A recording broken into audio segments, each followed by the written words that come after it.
여러분, 우리는 모두가 가면 하나쯤은 가지고 살아갑니다. 가면을 쓰면 지금 내 표정이 어떤 표정인지 다른 사람들에게 들키지 않게 되어지죠. 그래서 그런 장점 때문에 가면을 쓰고 살아가는 사람들이 있습니다. 어쩌면 오늘 아침에도 우리는 우리 나름대로의 가면을 쓰고 하나님 앞에 예배하고 있을지도 모르겠습니다. 그런데 사람과의 관계든 하나님과의 관계든 여러분, 진정한 교제가 가능하기 위해서는 우리가 그 사람 앞에서 있는 모습 그대로 그리고 정직하게 서는 것이 사실은 굉장히 중요합니다. 여러분, 인간관계에서 늘 그 사람을 내가 10년째 만나고 있는데 그 사람은 나에게 속 얘기를 전혀 하지 않아요. 그 사람은 늘 나에게 가면을 쓰고 나를 대하는 것 같아요. 그러면 두 사람의 관계는 절대 발전할 수가 없는 것이죠. 여러분, 예수님도 누가복음에 보면 죄인과 병자를 부르러 오셨다라고 말씀하세요. 그러면 사실 교회 안에 나오시는 분들은 다 죄인이고 병자인 거예요. 여러분, 이 말씀의 진짜 의미가 뭐냐면 그대로의 정직한 모습으로 나오는 사람들을 예수님께서 만나 주시겠다라는 말씀이에요. 우리가 주님 앞에 우리의 삶이 어떠하든 사회적인 직책이 어떠하든 저와 여러분들이 지금까지 어떻게 살아오셨든 중요한 것은 그대로의 정직한 모습으로 나오는 사람을 하나님은 오늘도 만나 주신다라는 말씀이에요. 여러분, 신앙생활 한 지 얼마 안 되신 분들은 어쩔 수 없죠. 이거는 뭐 모든 인간들의 본능일 수도 있는데 처음부터 모든 것을 다 보여주거나 또 나의 모든 것을 다 드러낼 수는 없잖아요. 어찌 보면 너무 당연한 건데 반면 다 그런 건 아닐 거예요. 그런데 오랫동안 예수를 믿는 사람일수록 굳어져 있는 사람들이 있어요. 어떻게? 종교교육을 오래 받다 보니까 이제 정답을 알아요. 우리는 어떻게 구원받습니까? 주일 예배는 어떻게 해야 됩니까? 신앙생활은 어떻게 해야 됩니까? 기도는 어떻게 해야 합니까? 여러분, 물어보면 웬만한 대답은 다 가지고 있어요. 그래서 교회에서는 어떤 말을 해야 될지도 알고요. 또 설교를 들을 때는 어떤 표정을 해야 될지도 알고요. 언제 아멘 해야 될지도 안다라는 거죠. 그런데 여러분, 이게 너무너무 무서워요. 왜 무섭냐면 교회 안에서는 우리가 그렇게 아멘 해요. 그런데 결국 우리의 삶에 돌아가서 말씀대로 살지 못하는 일들이 일어나니까 우리는 자꾸 어떻게 해요? 위장하고 가면을 쓰면서 하루하루를 또 살아가고 있다라는 거죠. 여러분, 분명한 것은 하루아침에 변화되는 사람은 없습니다. 우리가 오늘 예수 믿었다고 해서 우리의 신앙이 하루아침에 달라지지 않아요. 신앙은 자라는 데 있어서 과정이 필요합니다. 여러분, 하물며 벼도 봄에 심어야 그 모내기를 해야 가을에 우리가 수확을 하는 그 과정들이 필요한데 여러분, 신앙은 어떻겠어요? 시간이 필요해요. 기다림의 시간들이 필요하고 그 기다림 없는 성장은 절대 있을 수 없다라는 사실이에요. 그러기 위해서는 우리는 먼저 가면을 벗는 일들이 필요하죠. 그리고 하나님 앞에서 정직하게 서야 되는 일들이 너무너무 중요합니다. 그리고 시간을 두고 변화를 추구해야 돼요. 여러분, 비행기를 타보면 대한민국 그 비행기의 승무원들은 얼마나 예뻐요. 그죠? 외국 비행기를 타보면 죄송하지만 이제 중년 아니면 할머니들도 계시고요. 굉장히 다양한데 유독 한국에는 왜 그런지 모르겠어요. 근데 이 승무원들이 항상 웃는 얼굴이란 말이죠. 그럼 물어볼까요? 그 사람의 속도 지금 그렇게 웃고 있을까요? 여러분, 어쩔 수 없이 승객을 맞이하기 위해서 웃는 얼굴로 안녕하십니까? 필요한 것 없으십니까? 뭘 도와드릴까요?를 우리에게 웃으면서 이야기하는 그 승무원들의 속이 웃는 얼굴과 똑같겠냐라는 거죠. 여러분, 절대 아닐 것이에요. 왜냐하면 그게 사람이기 때문이에요. 또 바리새인들은 항상 바른 얼굴이었어요. 왜 그런 줄 아세요? 가짜이기 때문에. 반면에 성경에 나오는 하나님의 사람들을 보면 모두가 다 정직한 자신의 모습을 보여줘요. 대표적인 사람이 다윗이라는 사람이에요.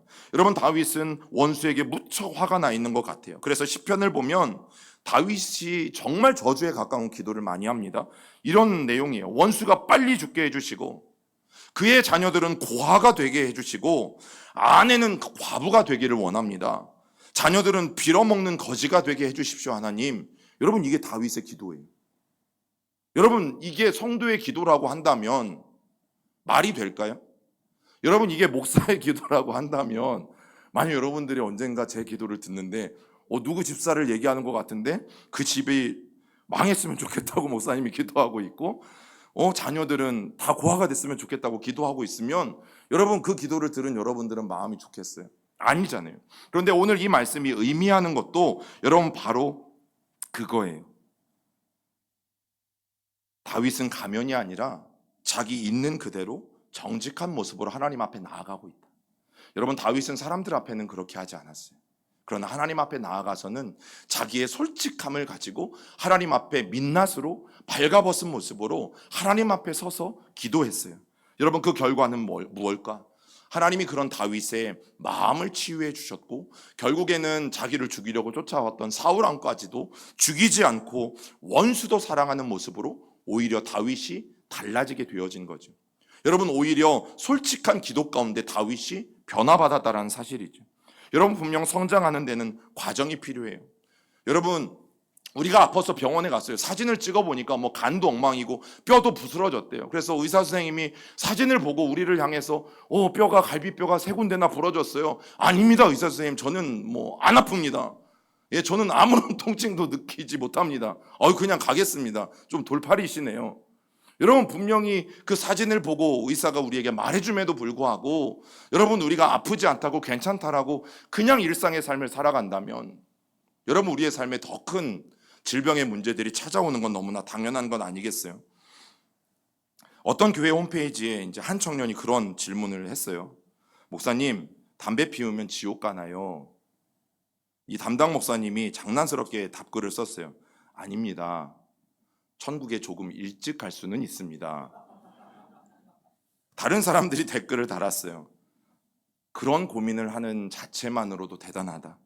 자기 힘으로는 안 된다. 같이 교회 다니는 청년 지체들인 거죠. 찬양의 능력을 의지해라.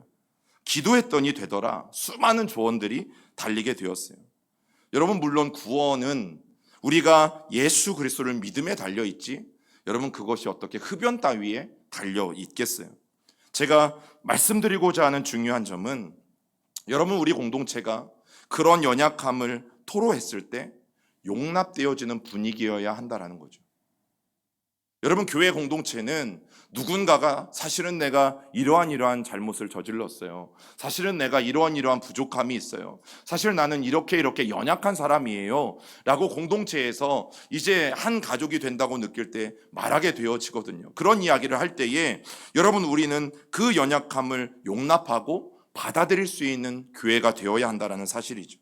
가면을 벗어도 돌 던지지 않는 분위기, 여러분 그런 분위기가 있어야 신앙은 자라갈 수 있습니다. 그런데 우리가 교회에 왔을 때 늘 손가락질을 당하고 그것밖에 안 되냐라고 비난을 당하고 정죄를 당하는 공동체는 여러분 사람들이 사실은 그 공동체에 발을 들여놓을 수 없어요. 가장 처음에 공동체는 뭐라고 말씀드렸어요? 가족이잖아요. 가족. 여러분 가족에서 가장 중요한 게 뭐예요? 용납되는 거잖아요. 용납. 아이들이 실수해도 용납되고 아이들이 조금 잘못해도 용납되고 그런데 각 가정 안에서 그런 용납이 없이 무조건적으로 아이들에게 정죄와 그들이 잘못한 것만 비판당하게 되어진다면 절대 그 가정에서 아이들은 건강하게 자라갈 수 없어요. 여러분 교회는 용납해 주어야 하고 기다려 주어야 하고 그걸 다른 말로 하면 뭘까요? 여러분 그게 사랑이에요. 그게 사랑. 나의 부끄러움을 드러냈을 때, 나의 부족함을 드러냈을 때 용납해주고 기다려주는 것, 여러분 그걸 다른 말로 하면 그게 사랑이라니까요. 가서 막 뭐 해주고 여러분 그런 게 사랑이 아니라 정직한 모습과 이런 용납의 토양을 만나면 결국 그 사람 안에는 생명이 자라나요. 그리고 결국 그 사람은 분명 하나님의 귀한 사람으로 세워져 가게 되어져 있어요. 그래서 오늘 주일 아침 저와 여러분들이 하나님 앞에 어떤 모습으로 앉아 있습니까? 나름대로의 가면을 쓰고 오늘 나는 하나님 앞에서 예배하고 있는지 아니면 정말 내 있는 모습 그대로 나와 오늘 주일 아침 하나님 앞에 예배하고 있는지 여러분 우리 스스로에게 돌아볼 수 있어야 하는 거죠. 부활하신 주님이 친히 차려주셨던 디베랴 바닷가에서 잊지 못할 그 아침 식사. 여러분 예수님이 어떤 질문을 하세요? 내가 나를 사랑하느냐는 똑같은 질문을 베드로에게 3번씩이나 하시고 그 3번 반복해서 물으신 주님 앞에 베드로는 심한 내적인 진통을 느꼈다라고 성경은 말하고 있어요. 그리고 나서 오늘 뭐라고 고백하냐면 주님 모든 것을 아시오매 내가 주님을 사랑하는 줄을 주님께서 아시나이다. 여러분, 첫 번째와 두 번째 예수님의 질문에는 비교적 짧게 대답했어요. 주님께서 아시나이다. 그런데 세 번째 질문에 대해서는 예수님이 모든 것을 아시나이다 하는 말로 특별하게 강조하고 있어요. 여러분, 그런데 가만히 보세요. 지금이 어떤 상황이에요? 지금 베드로가 감히 주님을 사랑한다고 고백할 수 있는 상황인가요? 너무도 뻔뻔스럽게, 여러분, 며칠 전에 주님을 배신하고 돌아섰던 이 베드로인데 며칠 지나고 나서 예수님이 부활하셨다는 사실만으로 다시금 표정이 바뀌고 마음이 바뀌어서 아이고, 제가 주님을 사랑합니다. 주님 그거 아시지요? 여러분, 그 고백을 할 수 있는 상황이 아니라는 거죠. 얼마 전 주님을 3번이나 부인하지 않았습니까? 그것도 문 지키는 여종 앞에서 한치의 주저함도 없이 나는 저 사람을 모른다라고 강력하게 부인했던 베드로였어요. 3번이나 그렇게 주님을 부인한 자가 이제 와서 감히 주님을 사랑한다고요. 그것도 며칠도 지나지 않았는데 감히 자기가 주님을 사랑한다고? 여러분, 우리가 그 고백을 믿을 수 있겠어요? 그거보다 훨씬 전에는요, 주님을 위해서 자기는 목숨을 내놓겠다고 고백했던 사람이 베드로예요. 하지만 그 결과는 참으로 비참했죠. 늘 우리의 신앙도 말과 다른 것처럼 베드로도 말로는 주님을 사랑한다고 목숨까지도 버리겠다고 고백했지만 여러분, 그의 실상은 계속되는 부인뿐이었고 계속되는 실패뿐이었고, 여러분, 그런 과거를 알고 있는 우리는 베드로를 바라보면서 참 베드로 뻔뻔하다, 참 베드로 나쁘다, 저런 사랑 고백이 진심일 수 있을까? 라는 생각들을 해보게 되는 거죠. 그런데 여러분, 우리의 삶을 돌아보면 비슷한 상황이 너무나 자주 일어나요. 주님 사랑합니다. 주님이 나의 전부이십니다. 주님은 나의 생명이십니다. 하나님, 나의 모든 삶을 주님께 드리겠습니다. 여러분, 이 모든 고백들 우리가 한 번쯤은 했던 고백 아니에요? 오늘 이 아침에도 우리가 찬양하면서, 오늘도 우리가 주님 앞에 기도하면서 주님 앞에 늘 드렸던 고백 아닙니까? 그런데 우리는 어때요? 우리도 세상과 너무나 자주 타협하잖아요. 주님께 사랑을 고백하지만 또 세상에 나가서 살면 여전히 우리도 그 세상 속에서 타협하면서 살아가잖아요. 수련회 때마다, 부흥회 때마다 얼마나 간절히 울며 불며 눈물 콧물 다 흘리면서 주님 앞에 매달려서 기도해요. 그런데 그런 고백과는 전혀 다르게 교회 문만 나가면, 수련회만 끝나면, 부흥회만 끝나면 며칠 지나지도 않아서 또다시 원상태로 돌아가 있는 내 모습을 바라보면서 여러분, 우리는 얼마나 힘든 신앙생활을 합니까?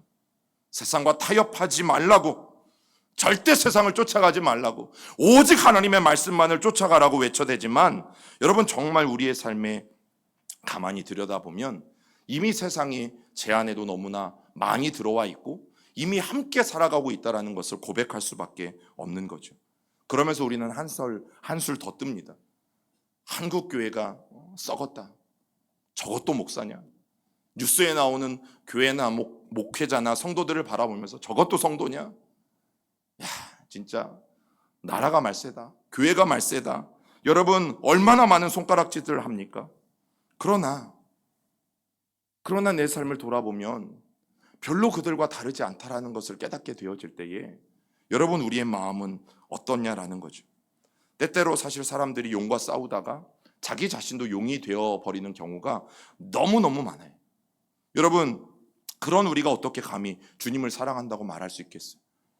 또 어떻게 감히 주님만이 내 헌신과 내 삶과 내 충성의 유일한 대상이라고 고백할 수 있겠어요? 여러분, 우리가 그렇게 고백할 때에 세상 사람들이 우리를 보면서 뭐라고 하겠어요? 베드로를 보면서 우리가 했던 말과 똑같이 하겠죠. 사실 그런 생각을 해봤어요. 만약 오늘 베드로 청문회가 열린다. 요즘 청문회 대한민국 유행이잖아요. 뭐 장관 세우려면 청문회를 해야 되니까. 이제 베드로가 지금 다시 예수님의 제자가 되느냐 마느냐 이런 상황이거든요. 그러면 이제 여러 위원들을 모시고 베드로 청문회가 열릴 거예요. 그러면 이 상황은 사실 불보듯 뻔합니다. 베드로를 향해서 사람들이 뭐 하겠어요? 비웃겠죠. 야, 며칠 전에 분명 네가 예수님을 위해서 목숨도 불사하고 또 예수님을 부인하지도 않겠다고 했는데 네가 분명히 그 말을 어겼지. 그리고 오늘은 사랑한다고 고백해? 당신의 말을 누가 믿을 수 있습니까? 베드로 씨, 당신의 그 고백을 진짜라고 과연 여기에 있는 위원들 중에 누가 받아들일 수 있겠습니까? 얼마 전에도 당신은 거짓말을 하지 않았습니까? 그런데 예수님을 3번씩이나 부인해 놓고, 그것도 예수님을 버리고 도망가서 지금 고기나 잡고 있는데 이제 와서 예수님을 또 사랑한다고? 예수님이 부활하신 걸 보니까 이제 또 그냥 제자나 한번 해봐야겠다 이런 생각하고 있는 거 아니에요? 저는 대한민국 청문회는 너무 무서운 것 같아요. 그래서 저도 사실 잘 안 보고 이렇게 기사만 봅니다. 여러분, 맞아요. 이게 베드로의 진짜 모습이죠. 그러나 이게 나의 모습이기도 한 거죠. 입으로는 주님을 사랑한다고, 주님을 위해서 모든 것을 하겠다고 고백했지만 실상은 뭡니까? 그 고백과는 전혀 다른 삶을 베드로도 살았고 사실 우리도 살아가고 있다는 거죠. 여러분, 이 베드로의 모습이 우리의 진짜 모습 아니겠어요? 그런데 오늘 성경이 정말 주목하는 구절이 무엇인가 하면 바로 17절에 베드로가 그렇게 자신의 실패와 실수를 직면하는 그 고통의 한복판 가운데서 그가 분명히 고백하는 것이 있죠. 주님, 모든 것을 다 아신다. 우리 주님은 모든 것을 다 아신다는 사실을 오늘 베드로는 굉장히 주목하고 있고 강조하고 있어요. 여러분, 주님은 우리의 모든 것을 아세요. 도대체 뭘 아신다는 것일까? 여러분, 베드로가 어떻게 주님을 배반하고 부인했는지, 그 모든 실수와 그 잘못의 과정까지도 하나님이 다 아신다는 얘기예요. 지금 자신이 처절한 실패를 직면하는 가운데 베드로가 지금 마음속에 얼마나 심각한 내적 고통을, 강렬한 내적 고통을 느끼고 있는지, 여러분, 그것까지도 주님은 다 헤아리신다는 사실이에요. 베드로가 과거에 저질렀던 실수, 잘못, 실패, 회한, 후회, 이 모든 감정들까지 포함해서 베드로가 저지른 모든 잘못들도 하나님은 다 알고 계신다는 사실이에요. 그리고 오늘은 주님을 사랑한다고 고백했다가 교회 문만 나가면 내일 또 내 마음대로 살아가는 그런 모순된 삶을 살아가는 베드로의 모습까지도 하나님은 다 아신다라는 고백이에요. 그럼 앞으로는요? 여러분, 베드로가 부활의 주님을 다시 만났어요. 그럼 베드로는 앞으로 이제 실수하지 않겠죠? 전혀 어떤 잘못도 안 하고 살겠죠? 아니잖아요. 그런 사람이 어디 있어요, 세상에. 베드로는 앞으로 또 실수할 거예요. 물론 십자가 이전의 모습과는 다를 수 있지만 그만큼은 아니더라도 또 넘어질 것이고 또 부끄러울 것이고 또 연약할 것이고, 그런데 그 모든 것까지도 우리 주님은 다 아신다라는 말씀이에요. 여러분, 그가 위선에 빠져서 복음의 진리로 행하지 않는 그런 잘못을 범한다 할지라도 그건 역시 주님이 다 아신다라는 뜻이에요. 주님이 다 아신다라는 말씀은 그러나 동시에 지금 이 순간 주님을 사랑합니다 라고 고백한 이 베드로의 고백, 여러분 믿을 수 있어요? 믿을 수 없어요? 어제는 남자친구가 3일 전에 사랑한다더니 오늘은 헤어지죠. 오늘은 헤어지자더니 또 3일 후에 연휴 끝나고 만나서 또 다시 만나죠. 여러분, 그런 사람을 도대체 믿을 수가 있어요? 없어요? 없잖아요. 그런데 오늘 이 말씀은 지금 이 순간 주님을 사랑한다고 말하는 이 베드로의 어찌 보면 뻔뻔스러운 이 고백, 믿을 수 없는 이 고백, 가짜 같아 보이는 이 고백, 그러나 이 고백이 정말 진정성 있게 주님 앞에 드리는 고백이라는 사실을 주님이 다 헤아리신다라고 말씀하는 거예요. 여러분, 주님은 모든 것을 다 아시는 분이세요. 우리는 베드로를 보면서 너무나 뻔뻔스러운 놈이라고 생각하지만 그게 우리라는 생각은 하지 않아요. 우리는 베드로와 다르다고 생각해요. 그러나 여러분, 베드로의 모습이 내 모습이잖아요. 주님께 대한 우리의 사랑 고백에 대해서도 사실 주님은 똑같은 말씀을 하고 계시는 거예요. 실제로 성도들이 이것들 때문에 굉장히 괴로워합니다. 오늘 예배 시간은 아멘 했어요. 네, 주님 뜻대로 살겠습니다. 주님 말씀대로 살겠습니다. 그리고 저 성전 문을 나가면서, 집 앞에 지나가면서 제가 자주 여러분들에게 말씀을 드렸던 그 경찰이 된 청년, 분명히 은혜 받고 리더 모임하고 성경 공부하고, 그러나 아직 취업이 되어지지 못하고 너무너무 힘들어서 교회에서 집에 가는 사이에 있었던 순대국밥집. 그러나 그곳에서 순대국밥을 먹고 싶어서 들어간 게 아니라 마음을 달래기 위해서 순대국밥을 가장한 소주를 먹기 위해서 들어갔던 바로 그 청년. 여러분, 주님이 다 아시는 거죠. 여러분, 이게 우리의 삶이잖아요. 열심히 기도할 때는 뭔가 될 것처럼 느껴져요. 막 부흥회하고 수련회하고 그러면 막 뭔가 당장 일이 일어날 것처럼 느껴져요. 그런데 집에 가면, 학교에 가면, 회사에 출근하면 어때요? 똑같잖아요. 그런 삶을 보면서 우리는 또 무너져 내리고 또 절망하고, 그러면서 무슨 생각을 해요? 아, 기도해도 소용없네. 아, 예수 믿어도 소용없네. 그런 마음들이 우리에게 수시로 밀려오는 거죠. 여러분, 그리고 또 주일 아침에 나와서는 또다시 눈물을 흘려요. 하나님, 제가 한 주간 또 하나님 말씀대로 살지 못했습니다. 하나님, 제가 또 넘어졌습니다. 여러분, 그렇게 변덕에 죽을 듯하는 우리잖아요. 여러분, 많은 사람들이 그런 모습 가운데서 신앙을 포기하는 사람들도 있다니까요. 내가 이렇게 신앙생활해서 뭐하나, 오늘 번쩍했다가 내일 또 넘어지고 또 눈물을 흘렸다가 또다시 넘어지는 자기 자신을 바라보면서, 그런 신앙의 괴리를 바라보면서 너무너무 힘들어하는 사람들을 종종 본다라는 사실이죠.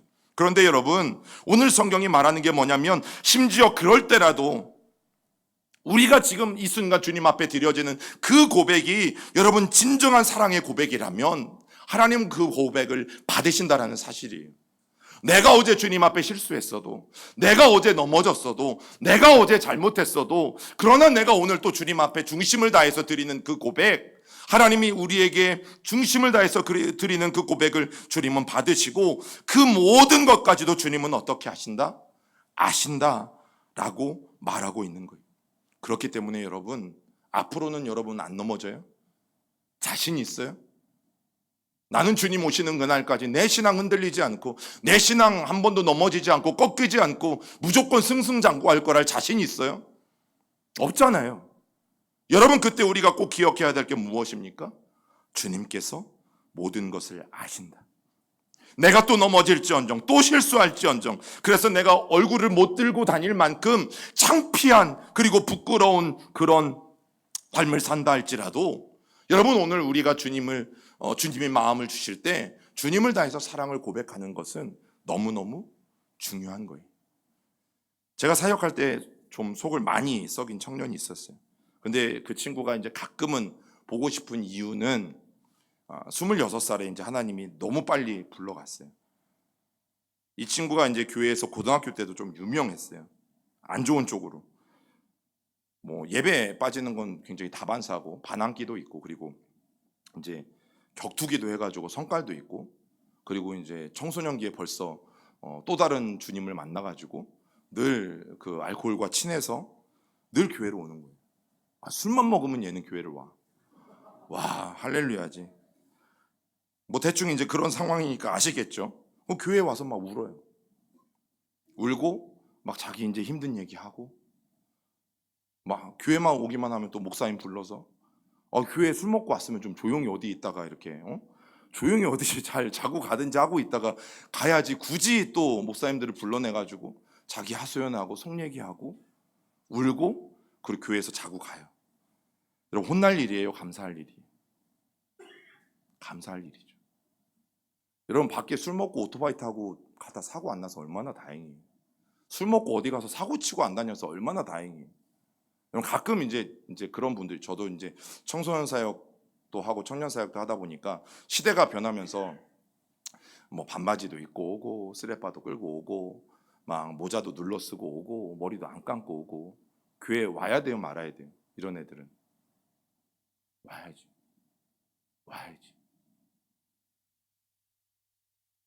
근데 이런 것들이 용납이 안 되는 교회들이 있어요. 여러분, 물어볼까요? 그렇게라도 와서 예배를 드리는 게 나아요? 아니면 난 이렇게 안 하면 교회 안 갈 거야, 그래? 너 교회 오지 마 해서 교회에 와서 예배를 안 드리는 게 나아요?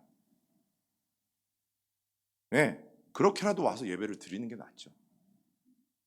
그러면 조금씩 바뀌어가게 되어져 있어요.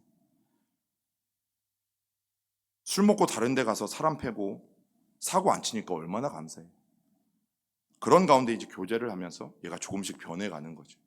저와 함께 베트남 단기 선교도 다녀오고, 이제 저를 찾아와서 남들이 모르는 속 얘기, 깊은 얘기를 하기 시작하고, 그 친구 부여잡고 같이 부둥켜 안고 울기 시작하고, 같이 기도하기 시작하고, 그러면서 변해갔어요.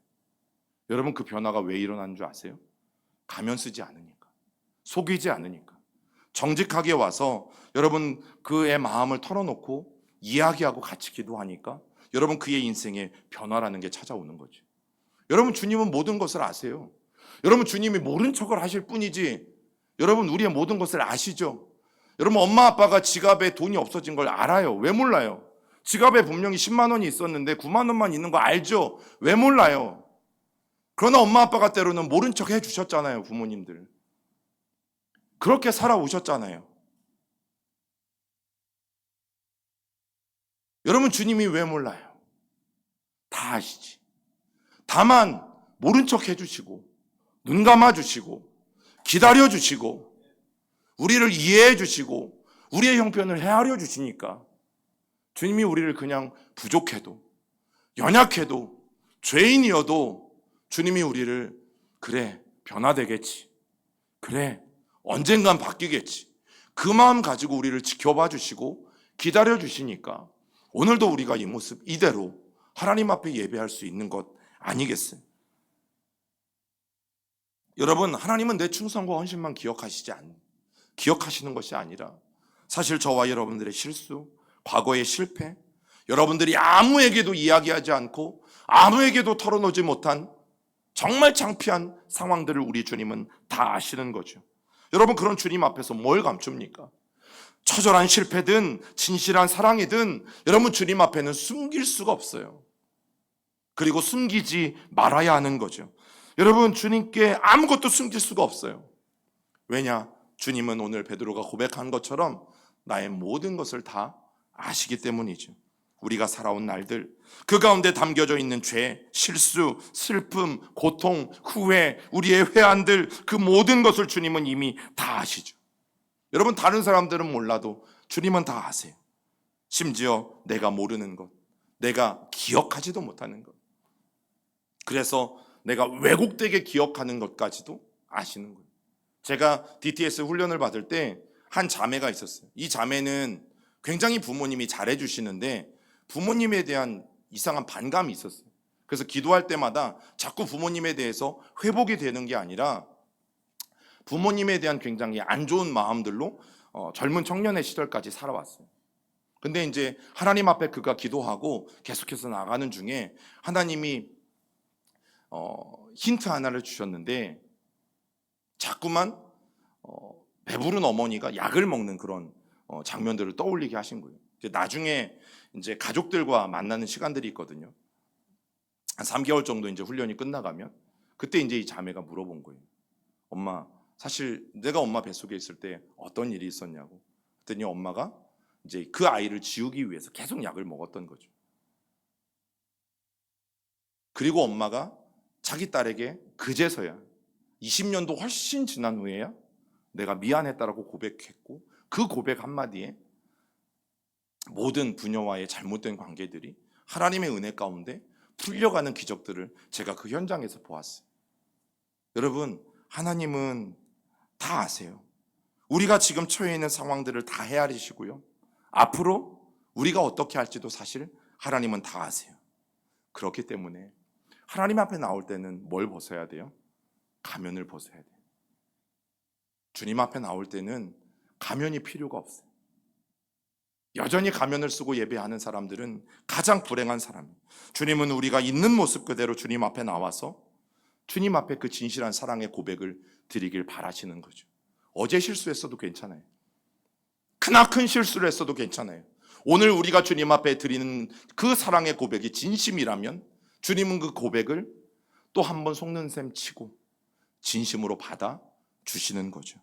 모순 같아 보이고 거짓 고백 같아 보이고 여러분 그러나 주님은 그 고백도 또 받아 주신다라는 사실이 우리가 할 일은 부족하면 부족한 대로 상처 났으면 상처 난 대로 아프면 아픈 대로 있는 모습 그대로 나와서 하나님 앞에 솔직한 모습으로 예배하고 기도하고 보여드리면 되는 것이죠. 여러분 베드로가 뭘 고백합니까? 주여 모든 것을 아십니다.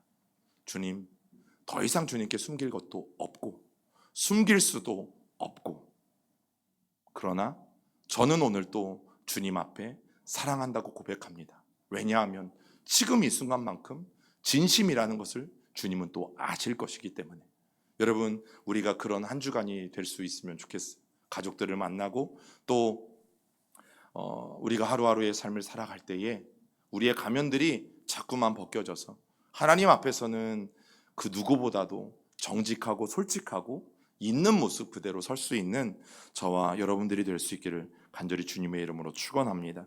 우리 같이